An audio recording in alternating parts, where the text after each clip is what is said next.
When it comes to setting and achieving business goals, it's important to have a solid framework in place. Two popular frameworks used by businesses of all sizes are OKRs, Objectives and Key Results, KPIs, Key Performance Indicators. Here's a quick overview of each framework and how they can be used to help improve your business. The components of OKRs. OKRs have two components: the objective, what you're trying to accomplish; key results, how you'll measure whether you achieve the objective. Similarities between OKRs and KPIs. Webinar speakers Paul Jacinto and Dr. Wiselin Mathuram.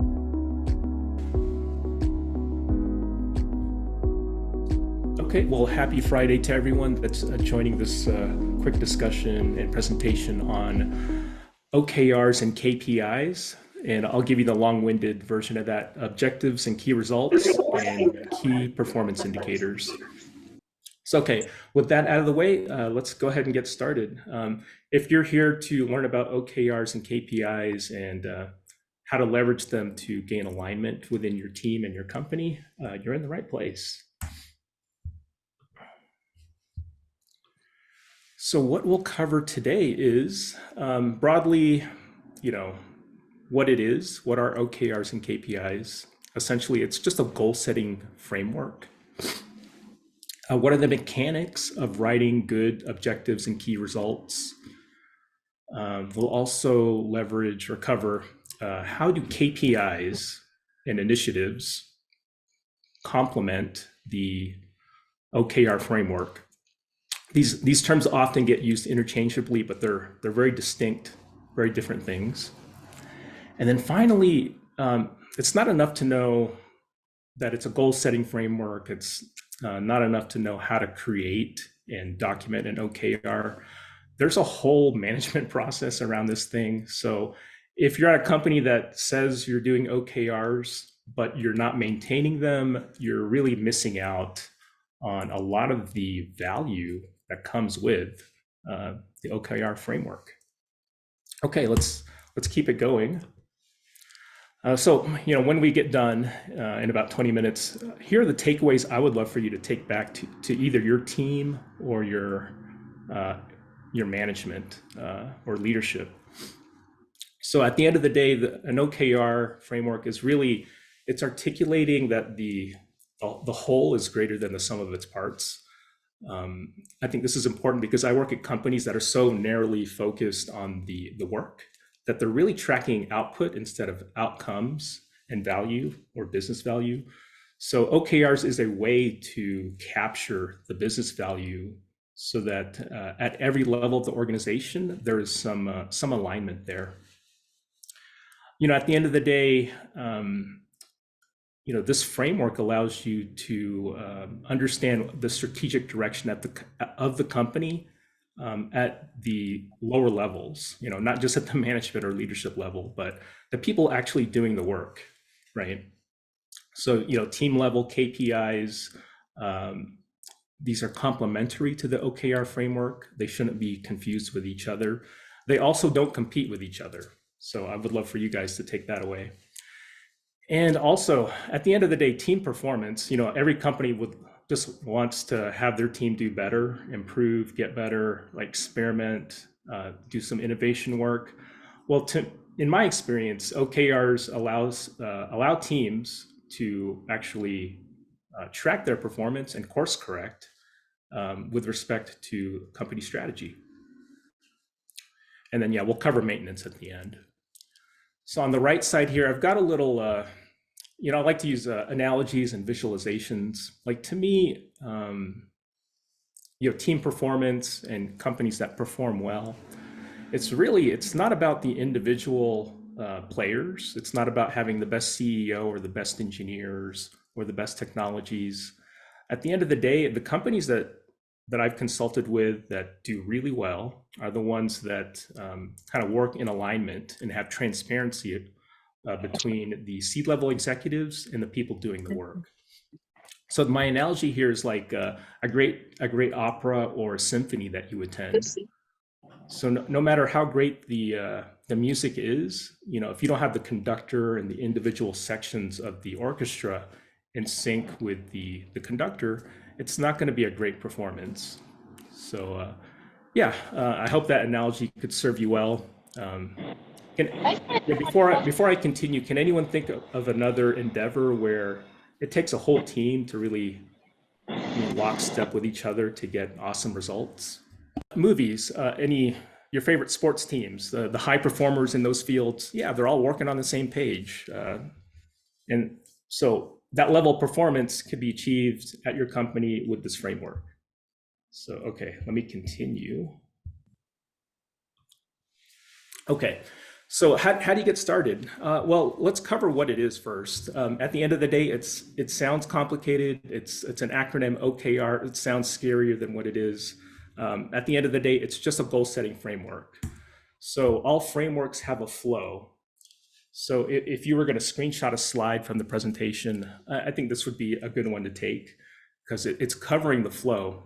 For this to be effective, this has to be top-down driven, right? Your company, your executives, they all have strategic initiatives, right?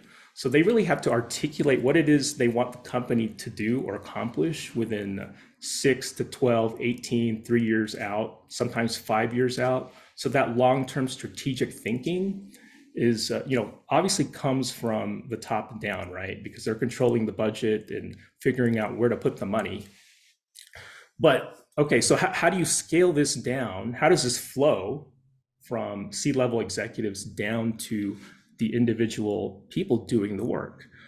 Well, that's where, if you look at the right side here, I've got this concept of a company OKR. So your company OKRs take strategic themes and initiatives, and they're articulated in a certain format that could, be easily shared with the teams and tracked. So the objectives are what we want to accomplish, and then the key results, or the KR part of that acronym, is how we're going to measure, how we're progressing towards those outcomes. So for example, if you're thinking about your company OKRs, you might want to ask yourself, how are we going to impact whatever it is the company wants to achieve, right? Whether it's related to improved employee growth, maybe they want to hit some financial result for shareholders. Is there some improvement in internal processes and workflows? Do we want to change customer behavior? Do we want to move into new markets? All those are very high level things that CEOs and shareholders care about.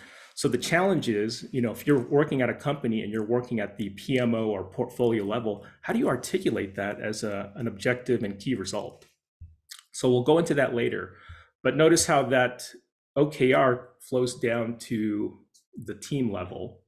So to me, this level is really the program level. If you're a scaled Agile practitioner, you might recognize this as your solution or Agile release train. So at this level, you're going to have team objectives or PI objectives that impact your company OKRs.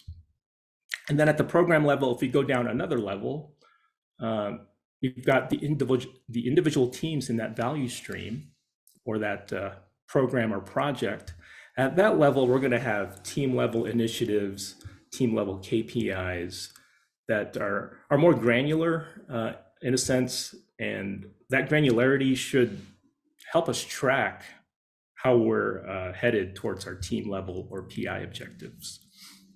And then at the end of the day, the people that do the work, the engineers, the tech leads, the architects, your QA practitioners, they're doing the hard work on a day-to-day basis, so that their hard work should easily be tied to the team, KPIs, program level objectives, and then your company OKRs. So I want to stop here and just take a pulse of the room. This is really simple. So something like an OKR could be broken down into understanding how top level initiatives flow all the way down to the team level. Any thoughts there, guys?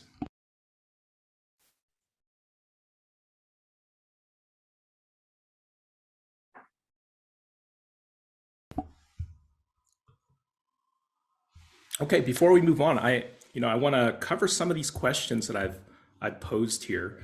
Let's put your portfolio management hat on, and let's say your CEO gives you some initiatives like, hey, in 18 months I want this, this, and that. If I'm a PMO guy or a portfolio guy, how am I going to translate that into an OKR? Well, I think the best thing to do is just to really ask questions. Maybe one of the questions you're going to ask is, how are we going to impact that from a portfolio perspective? What teams within my portfolio or value stream are going to be required to, solve those problems and impact that initiative, right?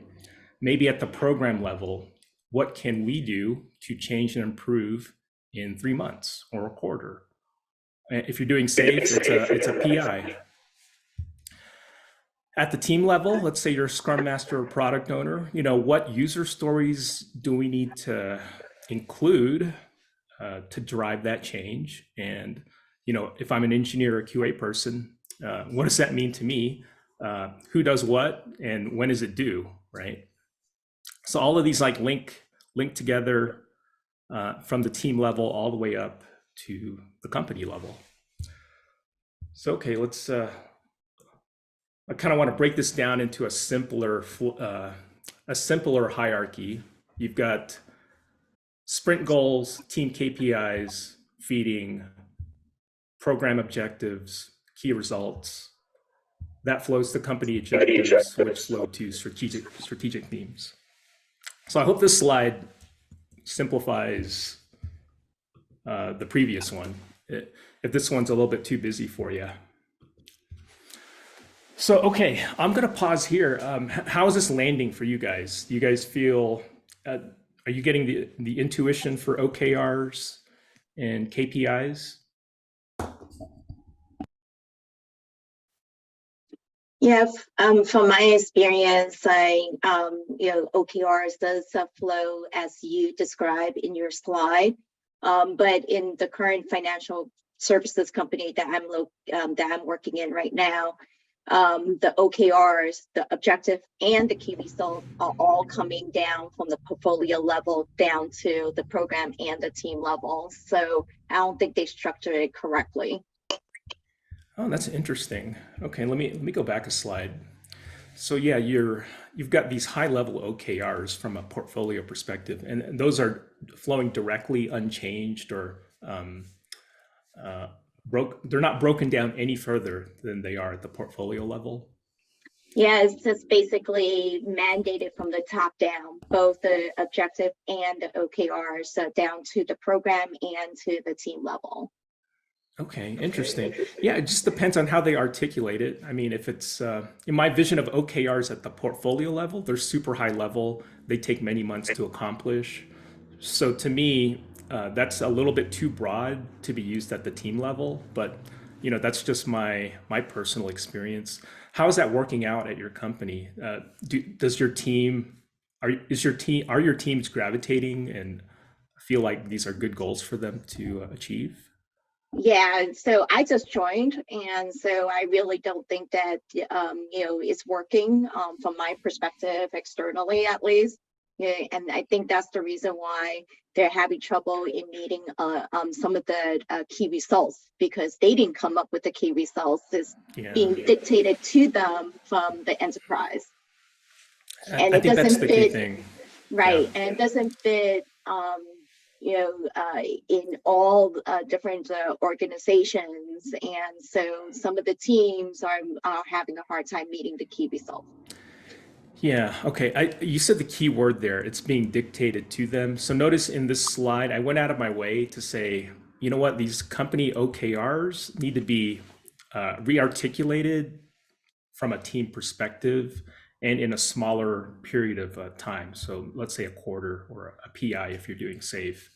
And then those can get broken down even smaller into sprint goals, team level KPIs. So yeah, maybe see how it goes. And this could be an experiment you can run at your company just to see, what if we broke down these high level things that take, 12 months to accomplish? What if we broke these down into quarterly OKRs and PI objectives? Cool. Thanks for sharing that, Catherine. Great stuff. Yeah, I think also the CIO, he's kind of taking the OKRs as not as aspirational goals. He's treating the OKRs like KPIs instead, and everyone has to adhere to those percentages. Yeah, OKRs should be, sure, there will be quantitative things, but if you can capture qualitative and inspirational language within the OKR, because at the end of the day, this is supposed to inspire your team to put in the hard work and allow them to easily connect their long days to, hey, this is a really cool thing. I believe what the company's trying to achieve here. But yeah, we'll get back to that. So okay, so we've covered the flow, right? So let's get into the logistics of creating an OKR and understanding the structure. So like for me, in my experience, the best way to do that is just to show you an example. So so I've got an objective here. Like we want our customers to be happy with us so that we can maybe increase our market share and maybe steal some customers from our competitors. So at the end of the day, we want our network services and our customer service to be thought of very highly within the marketplace. So if that's my objective, how would I document or articulate key results? Well, notice I've got 3 key results that pair up to that objective, and it's very, it's very quantitative. I've got a baseline figure and then the stretch goal or the target goal that I'm trying to improve. So let me just cherry pick one of these. I want to decrease customer retention costs by improving service engagement from 55% to 70% by the end of Q2 of 2022. So obviously I haven't updated this slide, but yeah, so I want to improve by 15% by the end of the Q2. So at this point it's very high level.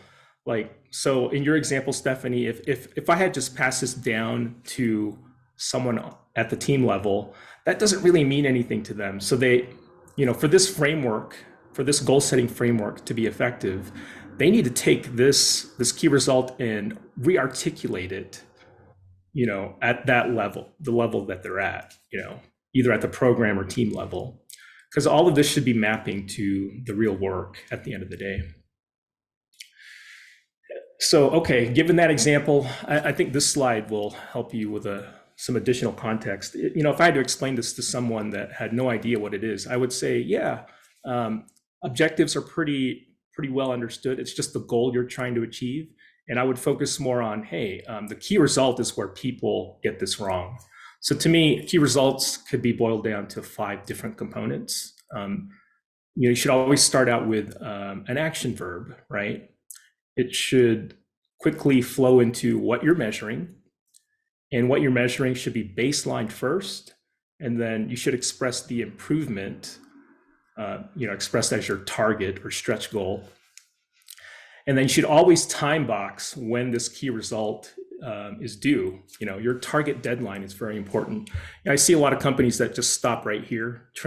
They'll say, oh, I want to transform X by doing Y, and I want to achieve, this target goal. They don't ever specify the baseline, which is important context, right? And they don't ever specify a time box. So it's like a goal without a time box is like just kind of like a wish at that point, right? You got to time box these key results.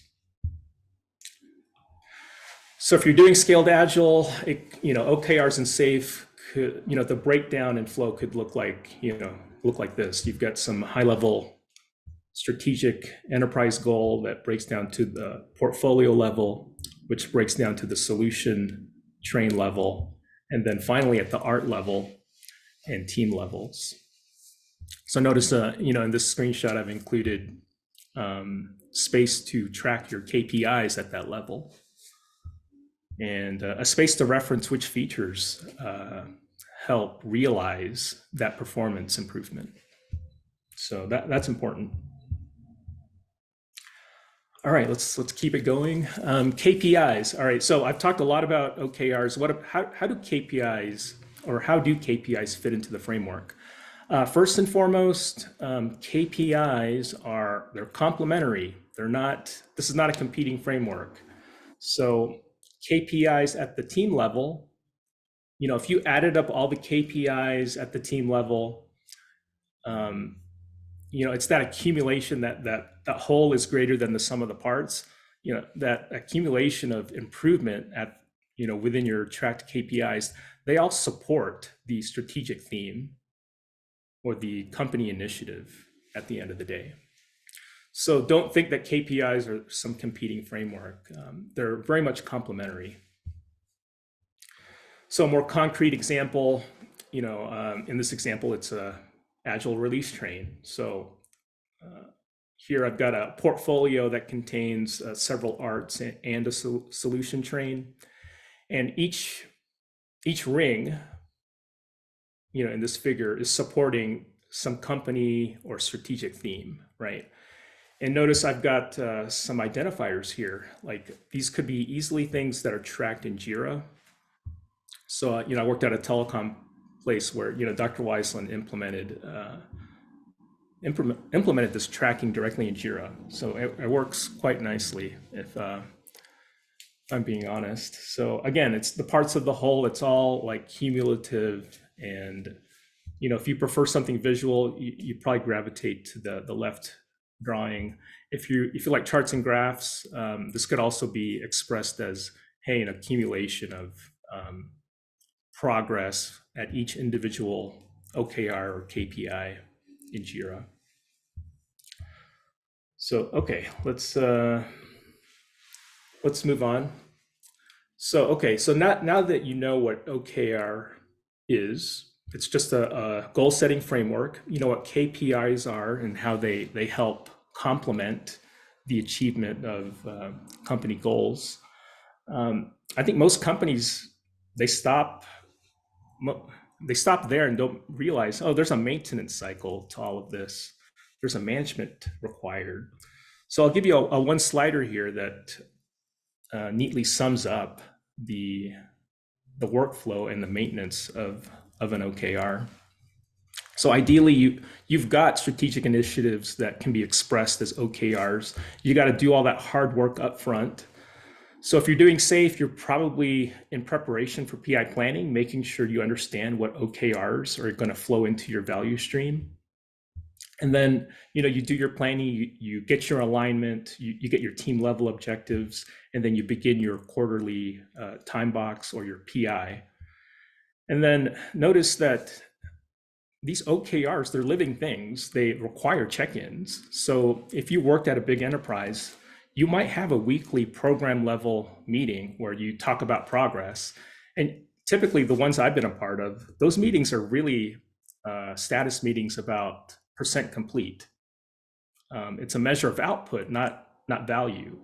So this is different. If you've got a weekly OKR check-in, you're actually reporting not on the number of stories left before we complete something. We're actually expressing things in terms of where are we towards our company initiatives with respect to OKRs, right? And then, you've got your monthly review, and at the end of your time box, hopefully you've achieved your KPIs and your team level OKRs, and you can celebrate success. But at any point within this process, the reason you have weekly and monthly reviews is, your KPIs, because they're at the team level, they're granular, and as such, it gives the team the opportunity to course correct. So again, that's the value of this maintenance flow, right? We've got the weekly check-ins and the monthly reviews to act as guardrails for teams and value streams to course correct. And of course, at the end of the day, when you get to the end, you've got to really do a retrospective. So in Scaled Agile, you get this retrospective built into your process. But if you're not doing it, you can just call it a quarterly OKR retro, is how I've seen it called at other places. So, okay. And, I've got the summary slide. It's just a repeat of what I presented earlier. But I hope these takeaways are something you can take back to your leadership team and maybe the teams you interface with. And with that, I'll open it up to questions. That takes us to the end of the presentation. Yeah. And I'll hand it over to you, Dr. Wiselin. Yeah, go for it. Yes, absolutely. Thank you, Paul. Thank you so much. If anybody has any questions, let us know. But I have a few slides to present, just 2-3 slides to show from a framework angle, how this can be implemented. So, Paul, let me share my screen really quick, and then. Oh yeah, go for it. Yeah, you can take the share.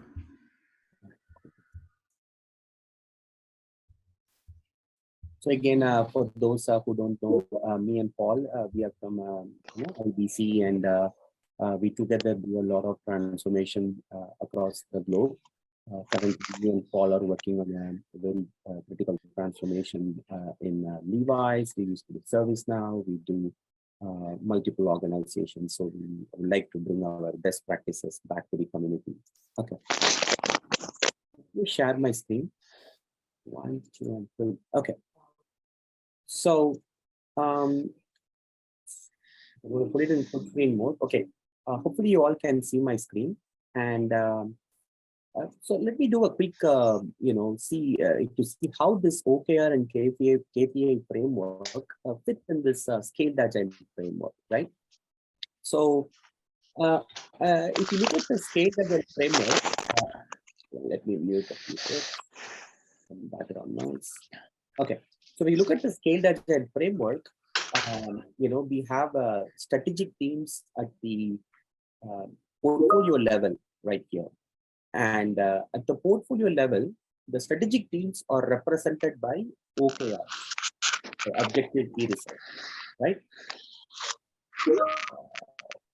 1 second, I think there is some tuning. Okay, fine. Thank you, guys. Okay, the strategic at the Scaled Agile level, the strategic teams are represented by OKRs, and to realize those OKRs, let's say the enterprise C-level folks and the senior leaders, let's say they have an offsite, let's say they come up with the strategic themes for the year, for example, there should be an opportunity to, as we said, many times it's dictated upon people. It should not be like that. We should believe in innovation riptides. What is innovation riptides going to mean is these strategic themes have to be fed back down below, and the feedback should be collected back up. Otherwise, it's not really a useful strategic theme. As a leader, I can come and say, in the next year, I want to increase my pipeline by 30%. I can say whatever I want. First of all, that's not even a strategic theme. Money should be the byte. It should automatically come in a way. The theme should be pieces which are strategic. Money is just a byproduct, but unfortunately, we see a lot of wrong strategic themes being set, and that itself is an anti-pattern. So when we go challenge the leaders on what are good strategic themes and put them to test by, okay, how would you measure whether those strategic themes are successful? And that's where the journey starts. They will delegate it to their vice presidents. The vice presidents will delegate it to their directors, because quantifying what is success is a big deal.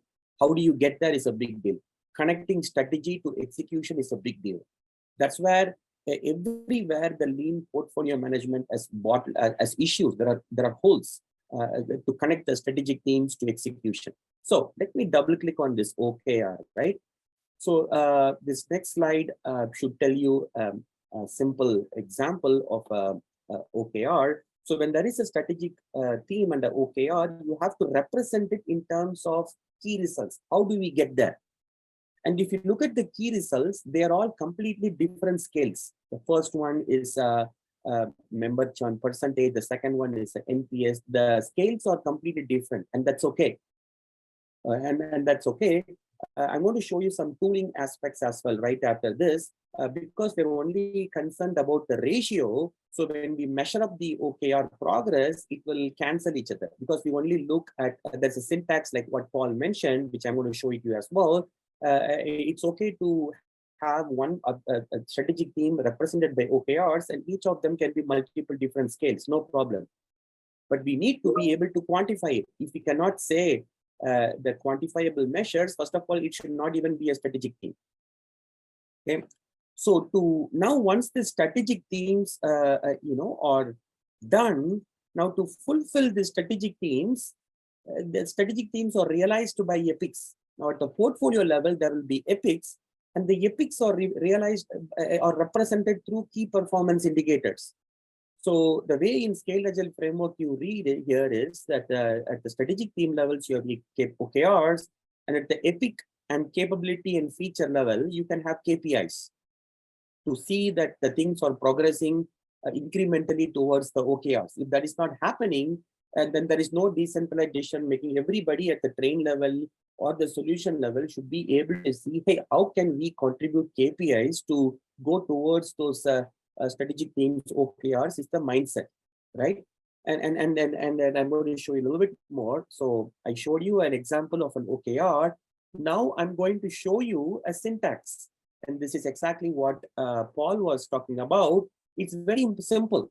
And once you understand the syntax, okay, now you can use all the toolings in the world. ServiceNow, Jira Align, Target Process. Doesn't matter what tool you use. It's tool agnostic, and you need to have a syntax. The problem is, in many times, OKRs are just statements. I want to grow my business in Europe. Okay, good luck with it. So how are you going to get there? If you cannot quantify it and measure it as a baseline from here to here, if the syntax is not followed and you're not measuring it, and there's no way that we can see whether we are going towards it or not. And here is an example of an objective and some of the key results. And if you see, it's all rolls up beautifully, because though they're all completely different types, like net promoters, but because it's a ratio from the baseline, it's a percentage, and the percentages can roll up. And more importantly, if you look at the last column, I have also put a weight. So when there is a objective which is represented by key results, each of those key results can be multiple different weightage, and that's okay. And then the whole framework comes together beautifully. Metrics-driven transformation is the way to go. This is very important. Now I'm going to show you another key slide from a Scaled Agile angle, and this should be useful for you all. This kind of, it will give you the blueprint of how to implement this OKR and KPI from a large scale enterprise angle. Let's say, we are doing transformation, let's say at a 70,000 people company, large scale companies. We do a lot of Fortune 50 companies, we do that.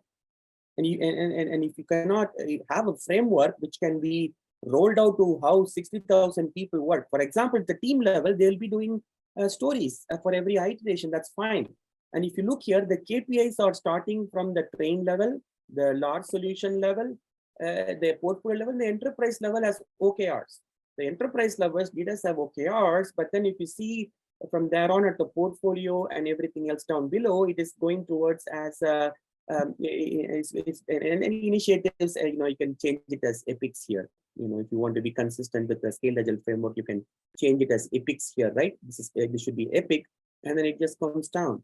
And there should be a way so that all the work the organization is doing is working beautifully, and there are things coming from top down and the things coming from bottom up, and there is innovation. Innovation comes from the hands of the producer. That framework should support the values of progress to be governed a little bit by the top down, and then there should be decentralized decision making where some of the progresses are measured bottoms up. That way it's beautiful.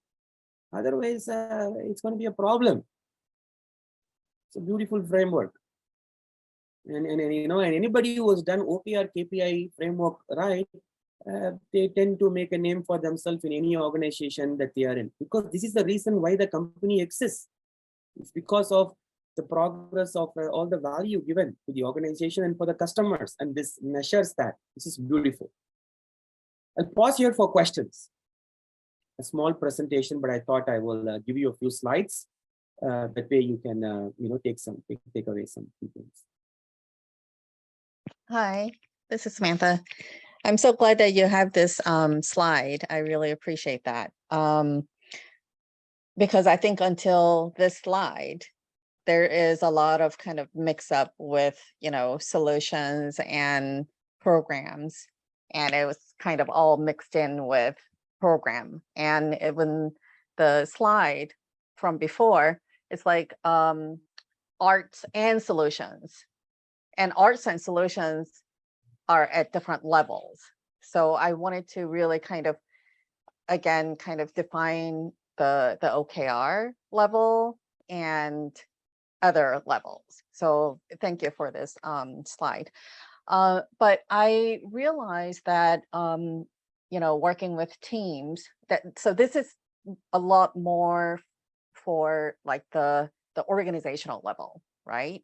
This is like at a company level, and this is what we're trying to achieve. But also at the same time, I think that each teams can have their kind of objectives as well, and they can define their KPIs. So, to work towards, this, it can, funnel into this organizational OKR and KPIs, right? So that's one. And two is that it's really great if you can actually define the KPIs. And I think that if everyone tries hard enough, then KPIs can be defined, but not 100% of the time, the KPIs can be defined. So how would you approach that?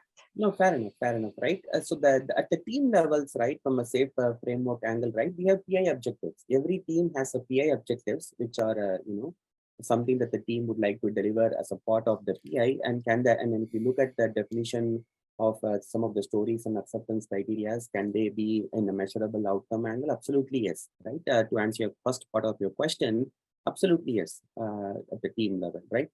That's no problem. And is it sometimes difficult to quantify the KPIs? Absolutely yes. But I will always challenge, if you cannot measure something, you should not work on it. And I'm myself a product manager in many organizations, and slicing it to a chunk where it can be measurable and valuable driven is a difficult task. Absolutely, it's a difficult task, and sometimes it's difficult. Sometimes I work in a company which makes chips, and to make sure that to the customer or something, I can within a PI, I can deliver some incremental chunks of progress which is measurable to the customer is difficult. But can I measure certain things which tracks internal progress and makes it quantifiable and measurable? The answer is always yes. I have always, I tried my best to slice it, vertical slices to make it measurable. But yeah, I'll let Paul add on top of it. But I would agree that quantifying it's always a tricky part. So yeah, it's so to give you, to give you guys some examples, your team level KPI is always, depends on what you're trying to achieve, right? So what are some examples of some evergreen KPIs that apply to, any OKR? Like the ones that I've seen that work well are code coverage, QA automation, code coverage, unit test coverage, cycle time. And so I've seen that articulated as, we don't want our code coverage to drop below 90% coverage. So if you're on a team that's building or enhancing a system, there's automation in place to actually measure that. So if they're adding all this enhancement, but they're not adding automated unit tests, that'll show up in the KPI, and that gets discussed at the end of the sprint by the product manager. Same thing with cycle time. So let's say on this diagram here, you've got 2 release trains. Imagine a dependency between train 1 and train 2. So that's cycle time when you request something and you need the output from that other train. That's an evergreen KPI that would allow a scrum master or a release train engineer to pivot mid sprint to say, hey, I'm noticing the age of this ticket is beyond our average cycle time. Do I need to step in here, or is the completion of this dependency imminent? So yeah, there's just a couple from my experience, Dr. Wiselin.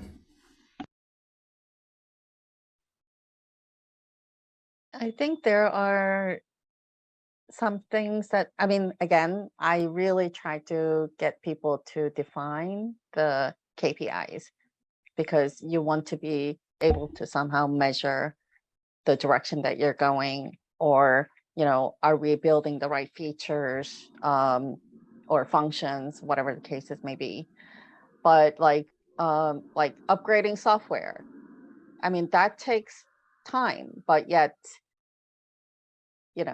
how do you measure that? But we do need to upgrade it, because there are things that, what I'm saying. So right, it's a security risk, right? Yeah.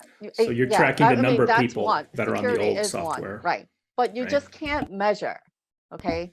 So there are just things that you try your best to define, those things that you can measure, but sometimes you can't. And in SAFe, there is a exact term that explains things like this, like enablers and things like that. A lot of these back-end things that sometimes cannot be so easily measured or quantified, right? So anyway, I just wanted to mention there are some of those things. Yeah, I hope you could measure those things, like upgrades. Yeah, if you're talking web applications or like user desktop applications, yeah, there are ways to track those these days. So the question is, does your backend team have the capability? Do they have the technical know-how to answer and track those things? So that should show. If they can't, those should be some quick win enablers that are on your operational team's backlog. Hey, Paul, I have a question. I recently completed the SAFe product owner and product manager certification. And I have been involved in an agile team. I'm working at FedEx, and it's been like almost 2 years that I have been working with my product manager to define KPIs. And we have conducted a few A/B tests as well, to track increments to the website. And also to the payment portal internally that we have. So I wanted to know from you, like, what is the best way to measure what is the best way to measure the KPIs as far as the tracking portion within sprints is concerned?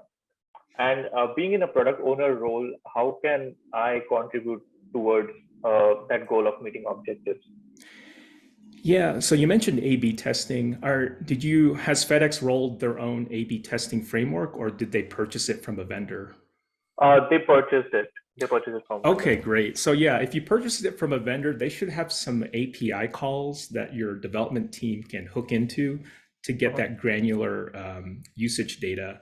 So if I'm a product person, yeah, that takes a lot of effort, takes a lot of time. I'm going to put an enabler story, and I'm going to create a program level PI objective to make sure we can carve out time to create those API calls and put it on a dashboard so that my product team can consume it and make pivots based on which solution worked best. Yeah, does that help? I mean, that would be my quick answer to your question. Yeah, absolutely. That definitely helps. I also wanted to know, does IBC have any particular certification to learn more about OKRs in general, so that I can take the next step towards? Yeah, I would say the SPC certification would be one of those classes that we offer. Dr. Wiselin, do you have a better one or an alternative one? Well, Wiselin have an internet issue, so he dropped off in between. Okay, SPC, yeah, I think SPC, you're going to get a lot of exposure to OKR, KPI framework discussions and topics. Namely, you're going to go super deep into value stream networks, value stream mapping and identification, and the various types of value streams. In SAFE, there's both operational and development value streams, and those are rich target areas where you can define granular OKRs. Mhm. Thank you. And yeah, it's funny. That's actually a great question because it's a nice segue into next week's topics. We've got value stream mapping coming up, and then I forget the one we have at the end of the month. But yeah, this month's pretty much focused on OKR and value stream topics. I'll take a look at your website and then I'll register. Okay, great. And yeah, Dr. Wiselin teaches those classes. So yeah, if you take his class, he covers those topics very well. And so while we're waiting on him, I'm going to take over the share really quick. So if you guys are looking, so when I gave my presentation, I mentioned, we rolled this out in Jira. And yeah, you could do that. It takes a lot of work and configuration, and it's not easy, but it can be done. So if you're looking for a vendor, I've got 3 vendors that sell OKR tracking capabilities. So I'll start with the cheapest one. This is Purdue. Purdue is, they specialize in OKR framework. They're almost a single purpose solution for OKRs, and they just focus on that. And because of that, they hook into all the other tools you may be using at your company. So they got Salesforce, Atlassian, Google, Asana, HubSpot, and any vendor, any tool that you use that supports SAML integration could hook into this vendor's OKR framework. So that's Purdue.com. If you're looking for more of a complete enterprise solution, the next 2 vendors would be ones to look at. We've got PlanView. If you know Mick Kirsten from the flowframework.org site, he does a lot of work with Scaled Agile. His company got purchased by PlanView. And so because of that, they've got a really rich OKR framework baked organically into this project management tool.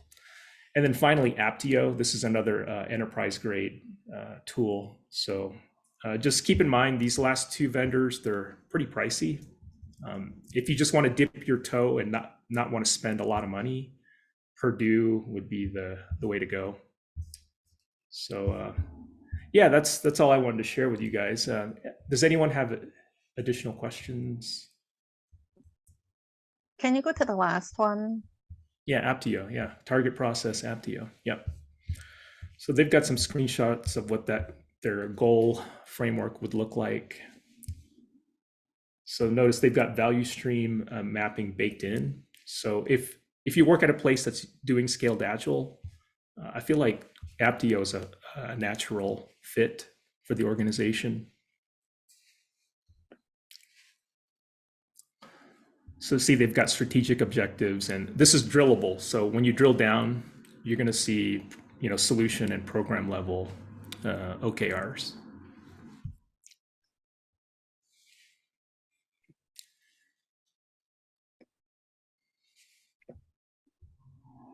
For enterprise organization. Yeah, this is designed for portfolio management. So yeah, if you're purchasing this for your PMO office or your portfolio team, they'll probably really like this. Your product owners, maybe not so much, because their work tracking is probably not as refined as Jira or some of the other offerings like Jira Align, right?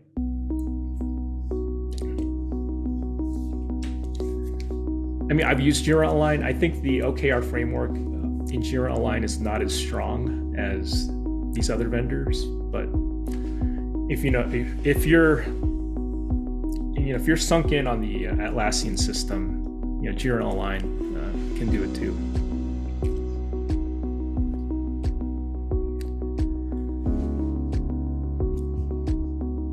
And yeah, actually, Dr. Wiselin has a lot of experience with Aptio. So yeah, I'm hoping he rejoins here before the end of the webinar. We only have a few minutes. Any other questions before we wrap it up and send you to the weekend?